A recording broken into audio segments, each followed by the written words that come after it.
This was the empire that James Wilson had built from nothing. 15 years of relentless work, countless sleepless nights, and sacrifices too numerous to count.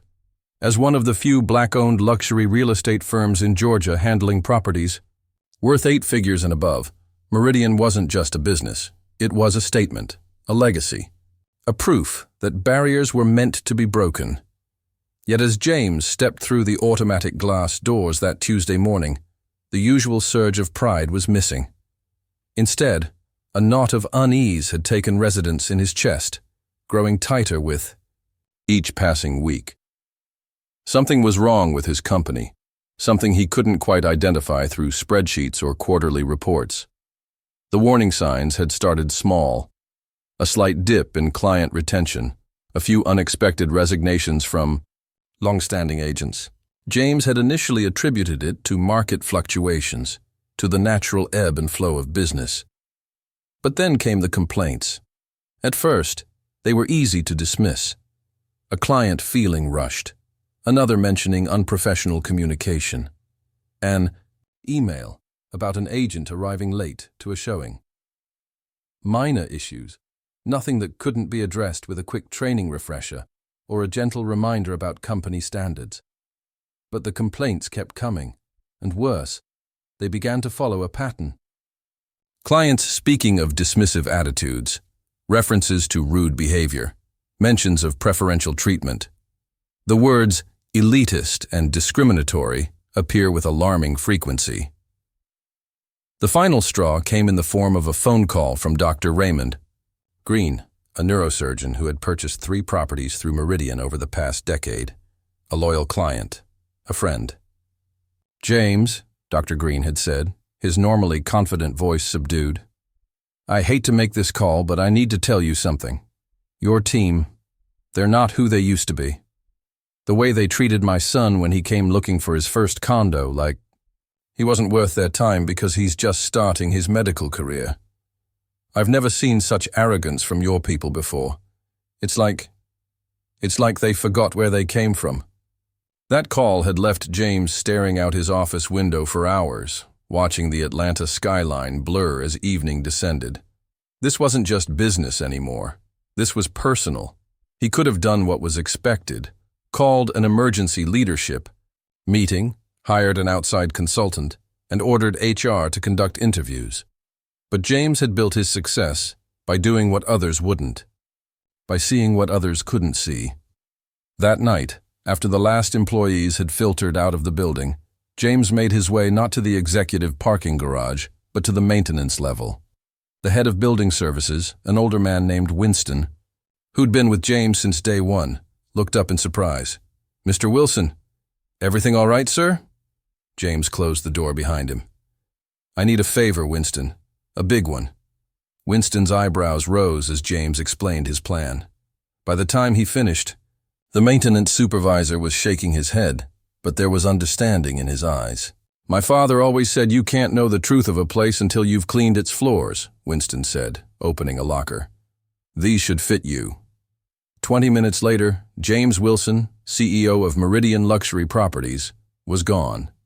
In his place stood a middle-aged maintenance worker in a gray uniform, a baseball cap pulled low over his brow, pushing a cleaning cart toward the elevators. The transformation was startling in its completeness. The designer suit replaced by work clothes, the Italian leather shoes swapped for worn sneakers, the confident stride subdued into the apologetic shuffle of someone trained to be invisible. James caught his reflection in the elevator's mirrored wall. Perfect. His own executive team wouldn't recognize him now. That was exactly what he was counting on. The offices of Meridian Luxury Properties took on a different character after hours. Without the bustling energy of daytime operations, the space revealed itself in new ways.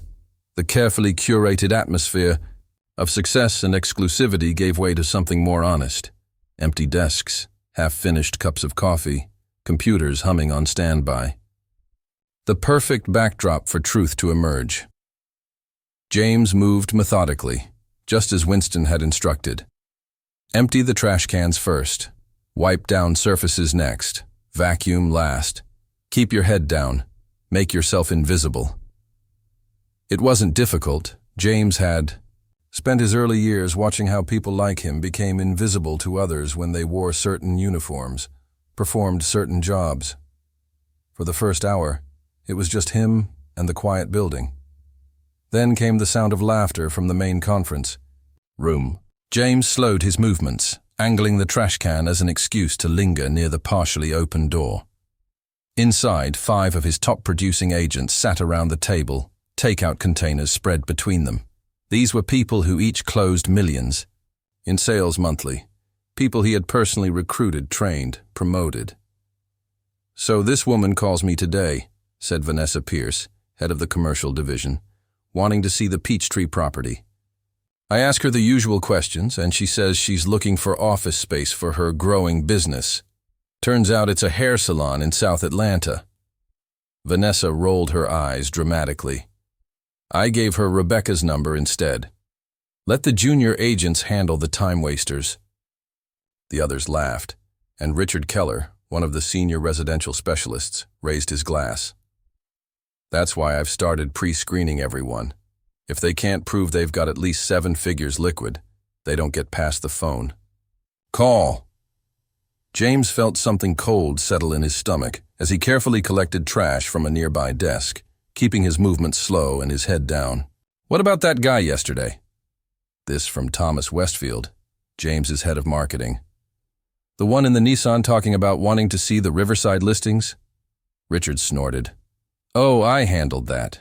Told him we'd meet at 3 p.m., then I just didn't show up." More laughter. "You're terrible," Vanessa said, but her tone suggested admiration rather than censure. "Look," Richard continued, leaning forward, "people like that aren't buying $4 million homes. They waste our time, which costs us money. It's just business. Besides," added Christine Miller, swirling her wine, "can you imagine if we actually sold to some of these people? What would that do to our brand, to our other clients? There's a reason certain neighborhoods stay exclusive."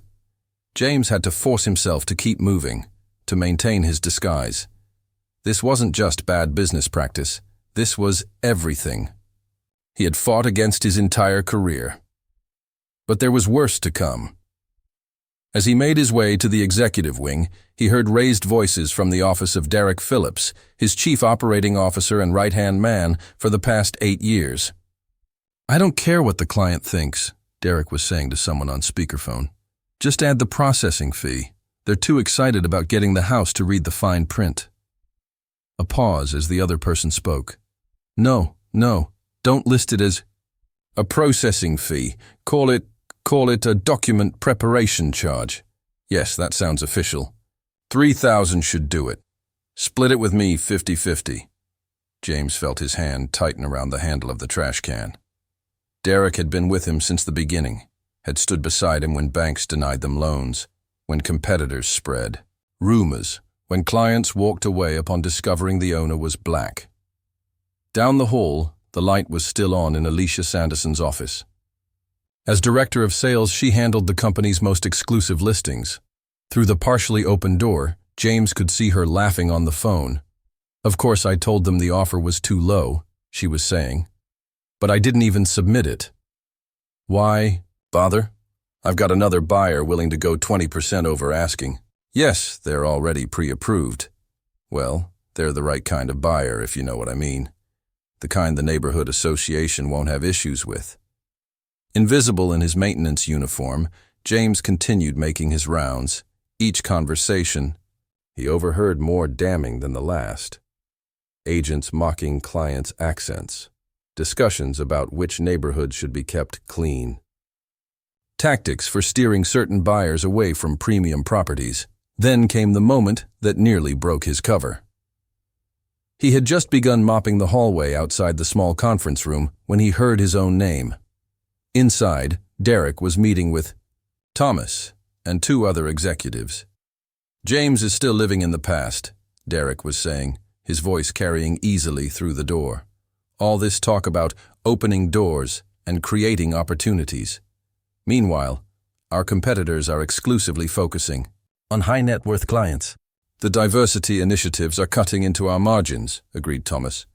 "Do you know how much we spent on that scholarship program last quarter?" "The problem," said Alicia, joining the conversation, "is that James still thinks he has something to prove. He can't separate his personal politics from smart business." "Well," Derek replied, his voice dropping slightly, "the board meeting next month should be interesting. I've been talking to some of the investors about a new direction for Meridian, one that focuses more on profit and less on social experiments." James stood perfectly still, the mop frozen in his hands. These were the people he had trusted, promoted, and defended. The people who smiled to his face while systematically undermining everything he had built. A security guard rounded the corner, nodded briefly at James without really seeing him, and continued his rounds. The moment of danger passed, but the damage was done. James had seen enough. That night, he didn't go home. Instead, he drove to Winston's small office on the maintenance level and changed back into his regular clothes. "Did you find what you were looking for, Mr. Wilson?" Winston asked quietly. James met the older man's eyes. "Not what I was looking for, Winston. What I needed to see." After Winston left, James spent the night in his office, reviewing employee files, sales records, and client complaints. The patterns were clear now, visible to him in a way they hadn't been before. By morning, his plan was set. The next day dawned bright and clear, the Atlanta skyline gleaming in the morning light. James arrived at Meridian Luxury Properties earlier than usual, dressed immaculately in a custom-tailored charcoal suit that had always given him an extra measure of confidence. Today, he would need it. The morning routine proceeded as normal. Employees filtered in, collected coffee, checked emails, and prepared for client meetings. No one noticed anything unusual, not the security team stationed discreetly near each exit, not the HR director's tight expression as she carried stacks of envelopes to the conference room, not the determination in their CEO's normally warm eyes. At precisely 9:30 a.m., an email went out company-wide. Mandatory all-staff meeting, main conference room, immediate attendance required. The room filled quickly with confused murmurs. All staff meetings were typically scheduled weeks in advance, not called on the spot. Something was happening. When James walked in, the room fell silent.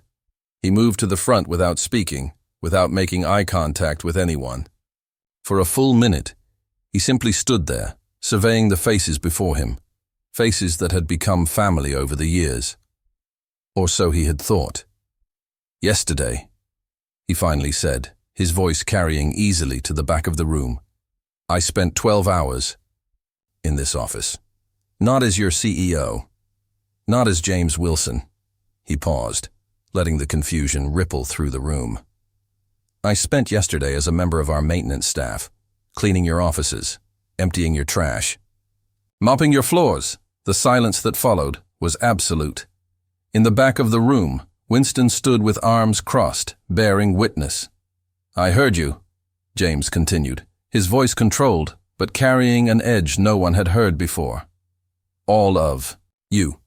The comments about clients, the jokes about neighborhoods, the strategies for keeping certain buyers away from certain properties, the extra fees added to contracts, the discarded offers that were never submitted." Eyes widened, faces paled. A few people exchanged glances, while others stared straight ahead, frozen. "I built this company," James said, pacing slowly before them, "to prove that real estate didn't have to operate on exclusion, that success could come from opening doors, not closing them, that excellence and ethics could coexist." He stopped, directly in front of Derek, who couldn't quite meet his gaze. "I believe that we were changing this industry. Instead, you've embraced its worst aspects." James's voice hardened. "And you've done it while using the opportunities I created for you." Derek finally looked up. "James, you're misunderstanding." "No," James cut him off. "I understand perfectly. Now, which is why, effective immediately, Meridian Luxury Properties will be undergoing a complete restructuring." He nodded to the HR director, who began distributing the envelopes. "Inside these envelopes, you'll find one of two things: James explained, as murmurs started to rise. Some of you will find a formal termination letter and exit instructions. Security will escort you to collect your personal belongings, after which you will leave the premises immediately. The room erupted in protests, but James raised his hand, silencing them with a gesture. Others will find a probationary notice and an invitation to a personal meeting with me. Those individuals are being given a second chance, not because they did the right thing, but because they didn't actively participate in the wrong. Alicia shot to her feet. You can't fire the entire executive team. The board won't stand for this. James simply looked at her. The board meeting was moved up. It happened last night, via an emergency conference call. They've given me full authority for this restructuring. This is ridiculous, Richard sputtered, his face flushed. Over what? A few comments? Some business practices that every agency in the city uses? That's exactly the problem, James replied. What you call business practices are discrimination, fraud, and ethical violations. And if every agency is doing it, then they're all wrong. As security began escorting the first wave of terminated employees out, James addressed those remaining. Meridian was founded on a commitment to excellence, integrity, and opportunity. Today, we're recommitting to those values. Those of you staying will be part of rebuilding this company the right way. The exodus took hours. By the end of the day, nearly 60% of Meridian's staff had been let go, including the entire executive team and most of the senior agents. The office, once bustling, now felt cavernous and empty. James sat alone in the conference room. As evening fell, surrounded by the paperwork of the day's carnage, Winston entered quietly, placing a cup of coffee on the table. That couldn't have been easy, Mr. Wilson. James looked up, exhaustion etched on his face. Easier than continuing to lead a company I didn't recognize anymore. What now? James stood, walking to the window to look out at the city lights beginning to twinkle in the dusk. Now we rebuild, the right way. Over the following months, Meridian Luxury Properties underwent a transformation. James personally interviewed each new hire, making clear that success would be measured not just by sales figures, but by client satisfaction and adherence to a strict ethical code. He implemented new policies. All offers had to be submitted regardless of amount. All fees had to be transparent and justified. Client feedback was collected after every interaction, and a strict non-discrimination policy was enforced with zero tolerance for violations. The rebuild wasn't easy. Competitors spread, rumors that Meridian was failing. Some clients, accustomed to preferential treatment, took their business elsewhere. For 2 quarters, revenue dropped significantly. But then things began to change. 6 months after the mass firing, James sat across from a young couple, a teacher and a nurse purchasing their first home. They weren't Meridian's typical clients, but James had personally taken their case as part of the company's new commitment to serving diverse clientele. We tried 5 other agencies before coming here, the woman explained, her eyes bright with excitement as she signed the final paperwork. They either ignored us or tried to push us toward neighborhoods we didn't want. Meridian was different, her husband added. Your team actually listened. They respected our budget without making us feel small. Word spread. New clients came, not just wealthy ones, but people from all walks of life looking for respect and honesty in the home buying process. And surprisingly, the luxury market responded too. High net worth clients, tired of cutthroat tactics and hidden fees from other agencies, found Meridian's transparency refreshing. 1 year after the undercover operation that changed everything, James stood before a new team, smaller than before but stronger, more aligned with the vision that had inspired him to start Meridian in the first place. When I founded this company, he told them, people said a black-owned luxury real estate firm couldn't succeed in Atlanta. They said we'd have to play by the established rules, cut the same corners, perpetuate the same inequities. He smiled, gesturing at the sales figures displayed on the screen behind him, numbers that had not only recovered, but now exceeded pre-restructuring performance.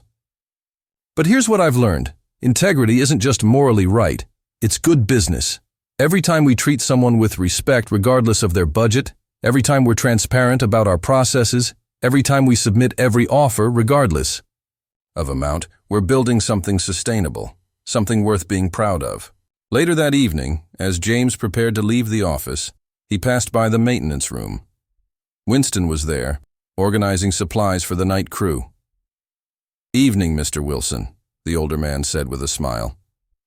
"Buildings look good these days, don't they?" James nodded, looking around at the offices where a new culture was taking root. "It really is, Winston, inside and out." As he walked to his car, James reflected on the painful decision he'd made 1 year ago. In business, people talked endlessly about corporate culture, about values and mission statements. But words on a wall meant nothing if the people inside, the building, didn't live them every day, in every interaction, when no one was watching, or when they thought no one was watching. Because someone always is. If not your boss, then your colleagues. If not them, then your clients.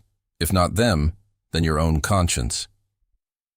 The real test of character isn't what you do when everyone's eyes are on you. It's what you do when you think no one can see.